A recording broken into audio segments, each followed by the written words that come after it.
Hello folks, and welcome to Let's Play the Ratchet and Clank collection. Starting with the first game, of course. This was a series of games that was introduced early through the middle of the, well, actually all throughout the life cycle of the PlayStation 2. It was, you know, the spiritual successor to many platforming mainstays like Super Mario 64, Banjo Kazooie. Had the same kind of general control scheme, just in a new generation with sharper graphics, more refined gameplay elements, mainly focusing on weapons. Now, I had not played this game until about 3 days ago, when I did it for live stream. I bought the collection after hearing a number of really good things about the series as a whole, and I really wanted to see if it was something that I could possibly go through and Let's Play. So the Ratchet and Clank collection comes with the first game, the second one Going Commando, and the third one Up Your Arsenal. As I said, I'm going to be going through these in order, maybe not back-to-back consecutively. I might mix it up and throw a Jack game here, or a Sly game there. But I am going to be going through basically all 9 of these PS2 classics at some point or another in the future. But we're going to start off with Ratchet and Clank, since that's the one that received the most votes. So this is a game that may be a little more fond for you guys to remember than me, because, like I said, I only just started playing this a couple of days ago. Brought to us by Insomniac Games, the good folks who brought us Spyro, which is a game I remember from my childhood. Now, the reason I didn't play this game was mainly due to the fact that, well, I had a GameCube. You know, Super Mario Sunshine was the platforming game of '02 in my eyes, and I hadn't had a PS2 for quite some time after the fact.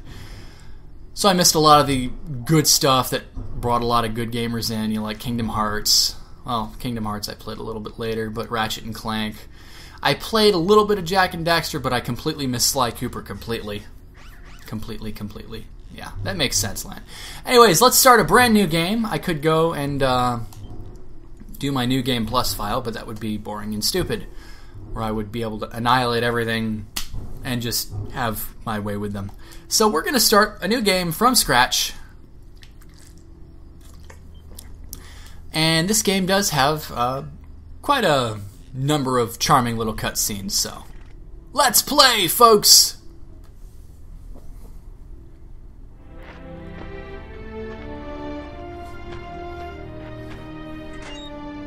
I must say, this game looks a little bit smoother than PS2 standards. This is our protagonist, Ratchet. Attach robotic ignition system. Thank you for using help desk technology. So he wants to get a spaceship going, but he lacks a crucial component. But meanwhile,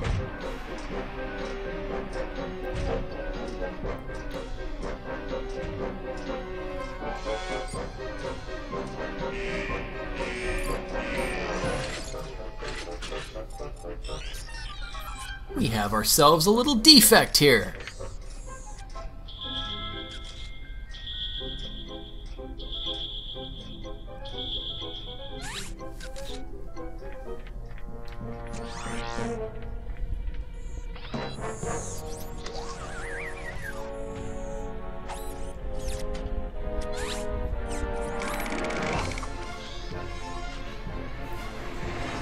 Go, Clank, go!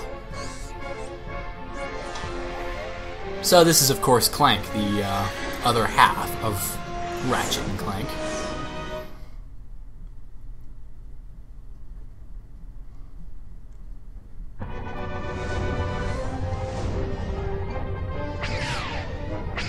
Boy, Star Wars Episode 7 certainly spared no expense, didn't it? I'm sorry.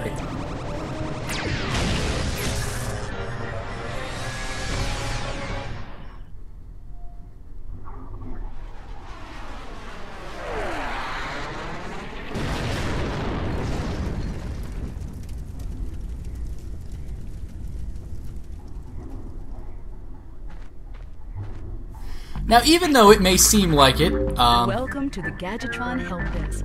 yeah, I don't We're here need to help. offer you advice. Even though it may seem like it, Ratchet is thankfully not yet another cliched video game silent protagonist. He has quite a bit of wit to him, and let's reverse the controls since I'm a little bit more comfortable with reverse camera controls, which is a nice little feature of the game that I really, really am happy for. Camera's not too bad, I must say. But the currency of this game, if you can't already tell, is nuts and bolts. Basically just bolts. Get it for beating enemies, and more importantly, blowing the shit out of boxes. That's where you're gonna get a lot of them. Not a whole lot to say, it's pretty basic for a platformer. You can interrupt help desk. Yeah, I don't need help. But here we are on planet Veldin, which is Ratchet's home planet. Nice little tutorial area, it gets you used to jumping, and simple little... Yeah. So we get to make use of our wrench as a melee weapon, but we can also use it as something of a boomerang. Nanotech is our life. I can probably explain this better than Miss Mona Marshall can. But there's nothing too challenging here. Pretty basic enemies. It's just designed to get you in tune with the basics in case you've never played a video game before. Most of this stuff should come intuitively to you if you've ever played any kind of, well, platformer. I suppose a standard melee attack isn't very common, considering that most icons of those days made their mark by jumping on enemies or doing some kind of a charge attack or something like that. Mario, Banjo and Kazooie and all that stuff. But there's nothing too bad here. Certainly the throwing ability of the wrench. Oh, bomb glove! We do have another weapon. Forgot that we already have one set up. So I'm going to equip it, and there's actually the quick select option. Bomb glove already comes quick selected, so we can just go here. There are a lot of weapons in this game. So, and it's kind of the cornerstone of what the game's all about, because even though there's a lot of really classic platforming elements, the core idea of the game, fuck you, is about blowing shit up and enjoying it while you do it. Bomb glove's pretty easy. Auto targets most of the time. Stay out of enemies' range, and just throw mayhem in their face. So that's Planet Veldin, not a whole lot.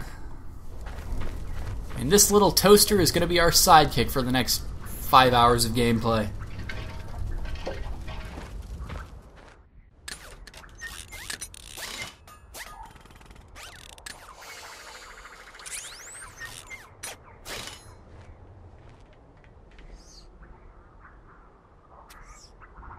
Interesting.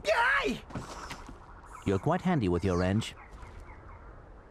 You bet. I built that ship with it. Currently, I'm in search of someone who could be of assistance in saving the solar system. Do you know where I might find that fellow? Well, he's on the radio every week. Other than that, no. Hey, what's with all this save the solar system stuff anyway? Hello, citizens of... My race, the Blog, have a small problem. Our planet has become so polluted, overpopulated, and poisonous that we are no longer able to dwell here. But I, Chairman Drek, have a solution. We are constructing a pristine new world using the choicest planetary components available. So, what does this mean to you, you might ask? Using highly sophisticated technology, which you couldn't possibly understand, we will be extracting a large portion of your planet and adding it to our new one. Unfortunately, this change in mass will cause your planet to spin out of control and drift into the sun, where it will explode into a flaming ball of gas. But, of course, sacrifices must be made. Of course. Thank you for your cooperation. And if you don't like it, you can take your whiny, sniveling, snot-nosed populations, form a line behind me, and kiss my... We're still on? Well, turn it off, you idiot! The people on those planets are hosed. Well, good luck getting Captain Qwark to help you. Actually, you could help me. If you could use your ship to take me to the coordinates contained in this infobot, I might be able to gather further information there. Even if I wanted to, I can't. I'm missing a crucial component of the ship. The robotic ignition system. How did you know that? I, sir, happen to be equipped with the latest in robotic ignition systems. My programming allows me to start any ship I choose. So, I agree to take you to this, wherever it is, and you get my ship started for me? That is what I'm proposing.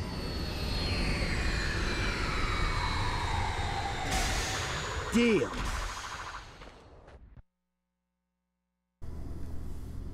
Meanwhile...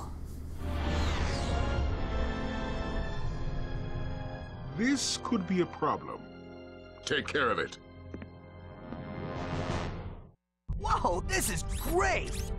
So that's where I've been stuck this whole time. Please return your appendages to the steering mechanism, sir. Huh? Oh, right. Sorry. Oh, and by the way, you can stop calling me sir. The name's Ratchet. Pleased to make your acquaintance, sir. You got a name? My serial number is V54296. Oops. I'll just call you Clank for short. Hang on.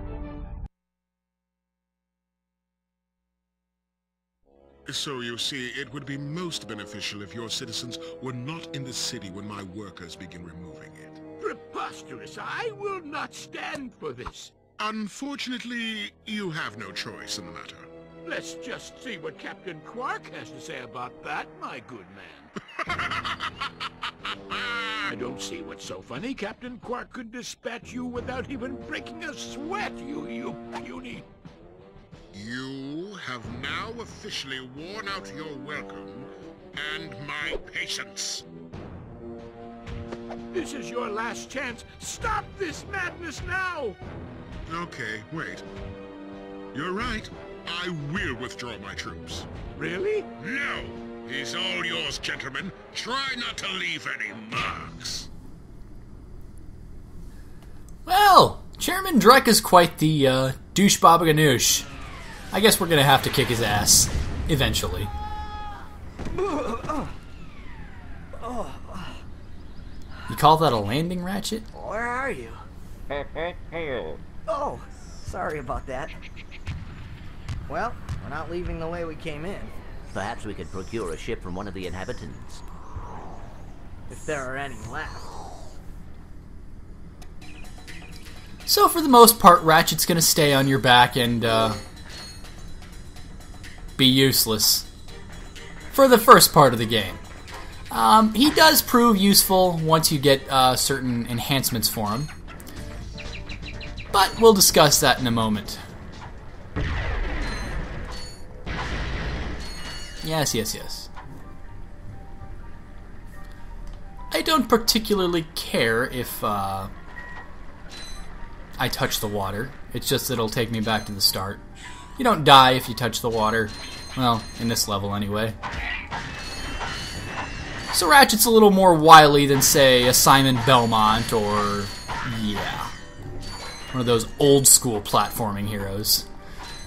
He can grip onto ledges and do all the sorts of things that most 3D platformers could at the time, with one exception. He blows shit up.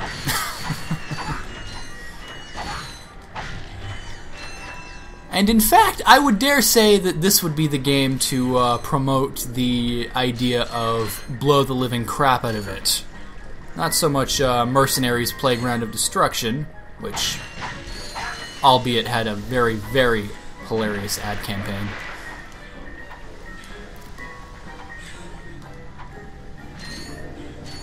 Does these do anything, or are they just obstacles? Okay.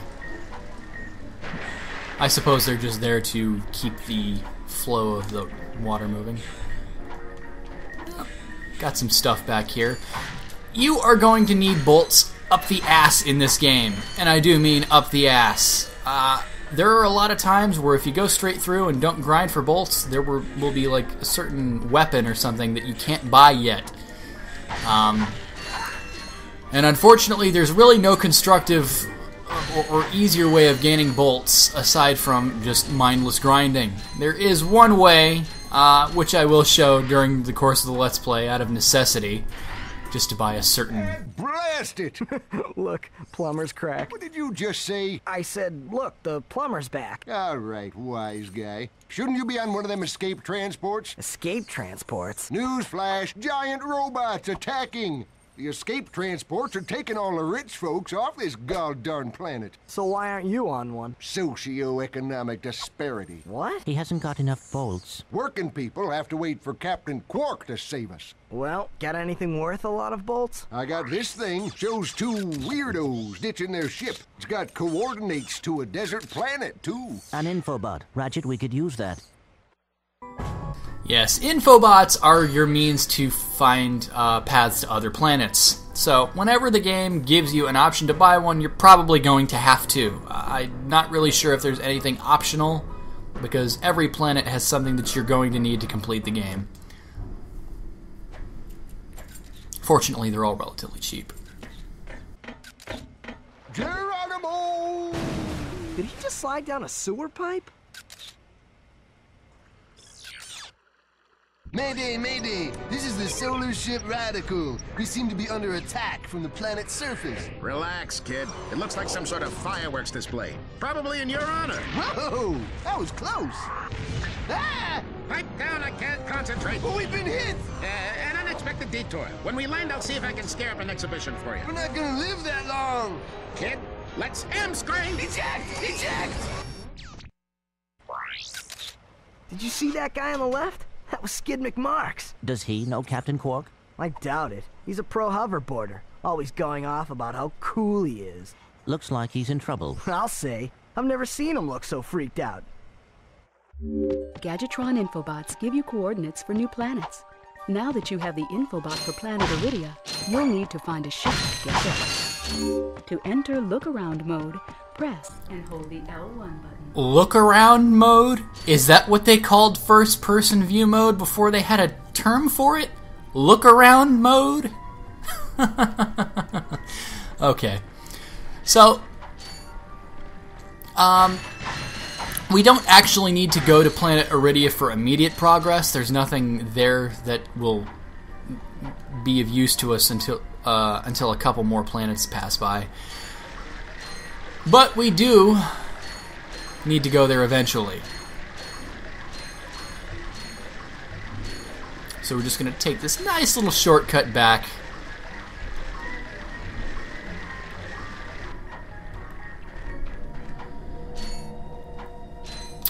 And, let's see. I believe this is a way to a golden bolt. Now, golden bolts are like, kind of currency, kind of collectible.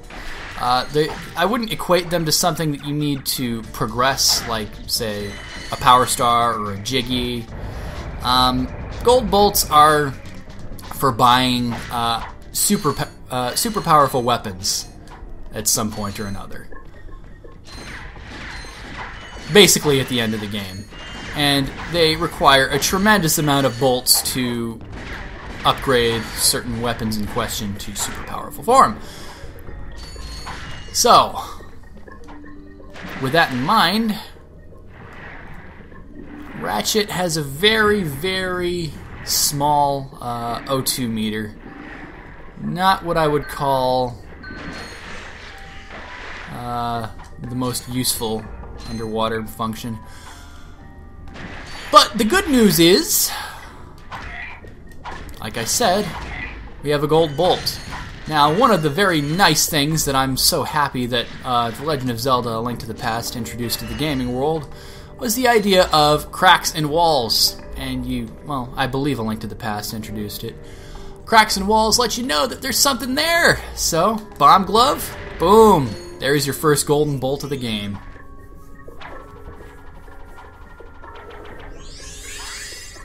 Not bad, not bad. And almost all of the rooms with gold bolts also have boxes with a crap ton of bolts, so it's in your best interest to utilize said boxes.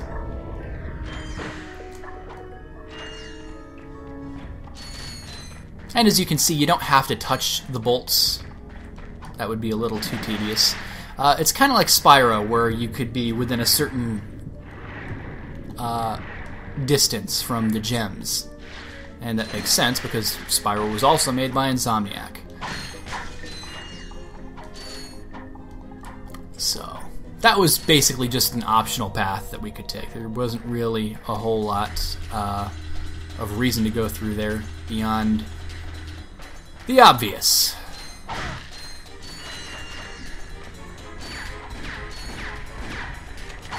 Now, I may have missed something.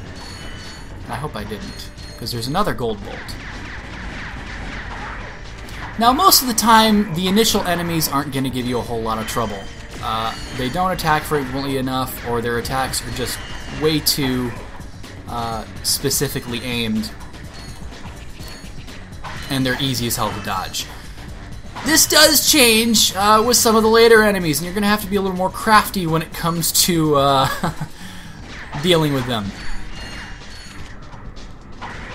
Some of the later enemies can chain attack you, and they will rip you a new asshole. So don't have a new asshole be ripped, unless you're the one doing the ripping. And we'll get to ripping them a new one at some point. For those of you who may not have gotten the inside joke with the poll that I made.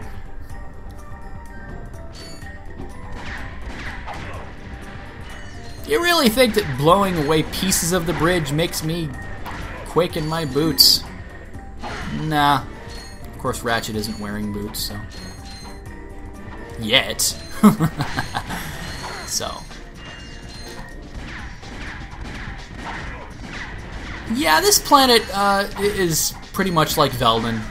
Not a whole lot of complexity. And the enemies can even attack each other, which is funny as hell. But it does introduce a couple of elements. So...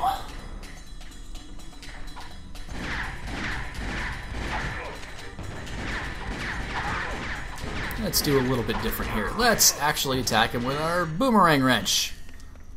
Don't hurt me. Don't hurt me. Oh, what are you? Mercenaries? Torturers? Assassins? I'll tell you anything. Here, take my infobot. It's all I've got left. Sir, we're not assassins. Hold on. Let's see what he's got. I like Ratchet's way of thinking better.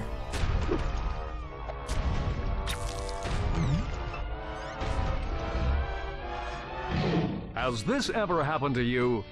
Hi, I'm Captain Qwark, and believe me, there's nothing worse than staring down a Blargian snagglebeast from the inside and knowing your equipment isn't functioning properly. That's why I come to Al's Robo Shack for all my electronic needs. Al has been the exclusive repair shop for my super electro gadgets since I was knee-high to a sand mouse. If Al can't fix it, it's not broke. Right, Al? You said it, pal.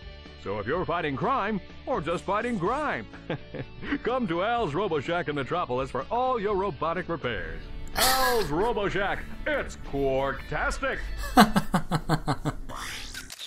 Do you know what this means? Yeah, Captain Qwark is really sold out. No, it means Captain Qwark is on Metropolis. We could tell him about this invasion. If we had a ship. What? A ship? What? You're not going to torture me? Well, as planetary chairman, I could arrange for you to borrow our courier ship. Cool. You can count on us, sir. Right. Thank you, your chairman shipliness. Now that you have coordinates to 2 new planets, you can use your ship. Press the select button to bring up the map. Your ship is marked with a star. Indeed it is. So, Captain Qwark reminds me a lot of, like, Zap Brannigan from Futurama. Kind of a bumbling nincompoop who thinks himself a hero. Although he's a washed-up has-been. But we'll get to that shortly. Yeah, I did miss it. So, in the first cavern, on my way, there's something that's easily missable. So let's take care of that first and foremost.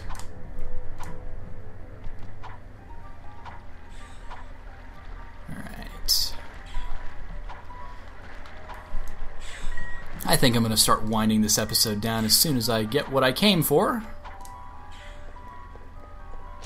Yeah, this is easy to miss if you're not looking for it, which I wasn't at first. So, one of the very, very nice things that platforming games brought us was wall jumping! I'm sure you all know how much I love wall jumping. And of course, up here, we have our second golden bolt. Nice. There is one more on this planet, but we are not going to have access to it for a long-ass time when we get a certain upgrade for Clank, which I mentioned, or alluded to. But we do have access to a Gadgetron vendor. I got some great bargains for you today. Yeah, that's really expensive, but it's the Porositor, so buy that shit.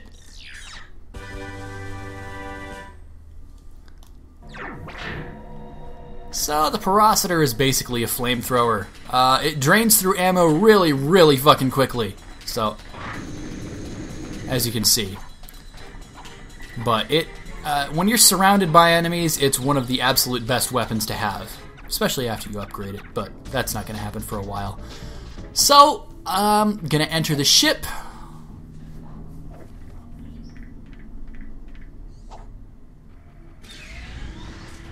And it's time to go. Where to? Well, even though we found the infobot for Iridia first, like I said, there's not... We can get stuff there now, but we would be better suited to go to Metropolis Karawan first. So, we're going to go to Karawan, and probably not do a whole lot afterwards. So, let's go, boys!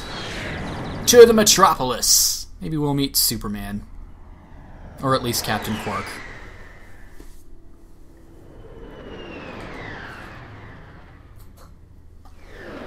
Really great way of disguising a loading screen game.